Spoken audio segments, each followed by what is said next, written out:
Greetings mga migs, welcome back sa Buhay na Salita TV. So ngayon pag-uusapan natin itong tatlong available natin na kumantong. So ito po ay gawa o nakonsagrahan o naritwalan ng isang monk na si Master Guy noong 1971.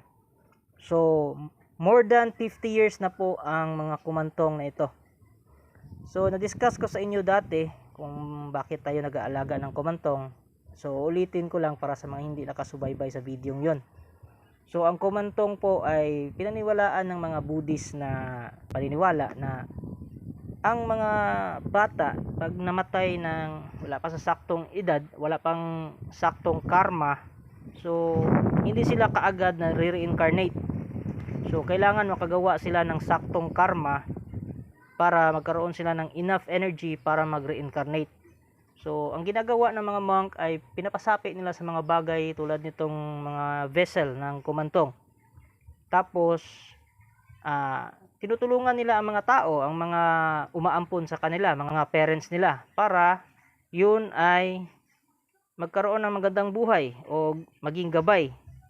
At the same time, ang kumantong na yon ay magkakaroon ng good karma habang tumutulong sila. Pero beware lang, huwag niyong gamitin ito sa paggawa ng masama. Huwag niyong utusan na magbigay ng sakit sa ibang tao. So, huwag niyong utusan ng ganon. So, masasabi ko sa inyo ay ito po ay vintage na. So, more or less nasa 52 years old na itong kumantong na ito. Ito po ay gawa ng isang monk na si Master Guy o Luang For Guy. Pasensyahan niyo na kaya hindi ako masyadong marunong mag-pronounce ng mga banyaga na salita. So, ito po ay vessel ng iba't ibang spirit, mga spirit guides. So, ito po ay makakatulong kung kayo ay nanggagamot. At aside sa panggagamot, ito rin ay natutulong sa mga negosyo. At nagbabantay din ito sa inyong mga negosyo. Kasi minsan po, ang mga negosyo natin ay pinapadalhan ng mga masasamang espiritu ng mga taong inggit sa atin. Lalong-lalo na yung mga taong yun ay buyagan, himuyagan. So nababati yung ating mga negosyo lalo na pag naiinggit sila. So yun ay nagtatapon ng mga negative energy at yung energy na yun ay kakapitan ng mga malas na espiritu. So ito po isa sa mga tumutulong. So pasintabi lang sa mga Catholic, sa mga Christian kasi alam ko naman hindi sila niniwala sa mga ganito, pero I respect their views. Sana irespeto din lang ibang relihiyon o paniniwala ng ibang tao. Kasi kung ang relihiyon mo ay tinuturuan ka na hindi rumispeto sa iba, so mali yung relihiyon mo. Pasensyahan niya, medyo maingay dito kasi may mga bata nagpapaputok ng mga boga. Bermans na kasi. At saka hindi pala ako nakapag-upload last Sunday kasi busy kami sa paglilipat bahay. Kaya yun.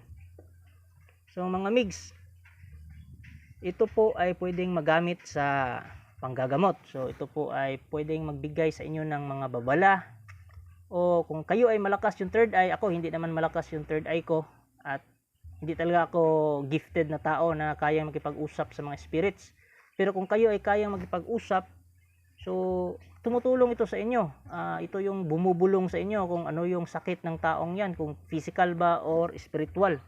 So malaking tulong ang ganito. At saka legit mga mix kasi hindi lang ito kumantong na kailan lang ginawa.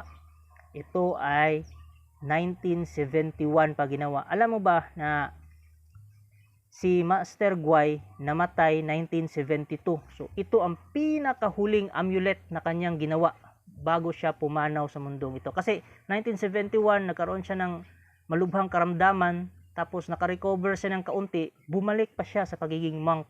At isa na ito sa mga natapos niya. At 1972, so nagkasakit siya uli, so hindi na siya naka-recover. So at least ito yung parang naiiwan niya sa atin. Actually, tatlo ito, dalawa lang ang ipapaampon ko kasi itong isa, syempre akin na to. Ako na mag-aalaga dito. Mamimili ako dito ng isa. Tapos yung dalawa, so pwede ko nang ipaampon. So be sure lang na gamitin nyo sa mabuti. Huwag nyong gamitin sa pangungulam. Hindi ko naman sinasabi na pwede ito sa pangkukulam, pero Huwag niyo nang isipin yung mga ganyang bagay. Huwag niyo nang gawing purpose yan, kasi instead na tumulong tayo sa espiritu na namamahay dito para mag-reincarnate na siya, so uutusan nyo pa ng masama, so dalawa na kayong mapupunta sa karimlan. Worst comes to worst, dalawa kayong mapupunta sa impyerno. Alam nyo ba, sa ibang paniniwala, naniniwala din sila sa langit at impyerno, pero naniniwala sila ng reincarnation, kasi 7 beses daw tayong mare-reincarnate dito sa lupa para bigyan tayo ng 7 tsansa para maging mabuting tao, para i-uplift ang ating vibration, para tayo ay maging high vibration entity at makapasok sa langit. Kasi sa ibang paniniwala, ano lang, mag-sorry ka lang, magkumpisal ka lang, makakapasok ka na sa langit.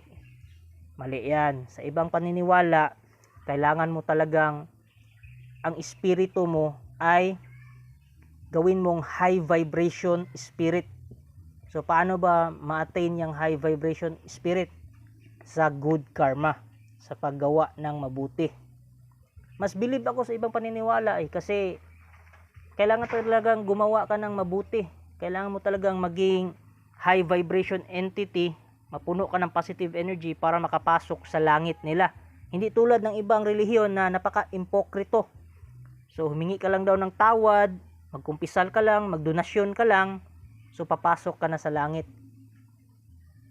Ako, hindi sa pangaano pero hindi ako niniwala sa ganyan Dapat talaga, kung may kasalanan ka, pagbayaran mo yung kasalanan mo.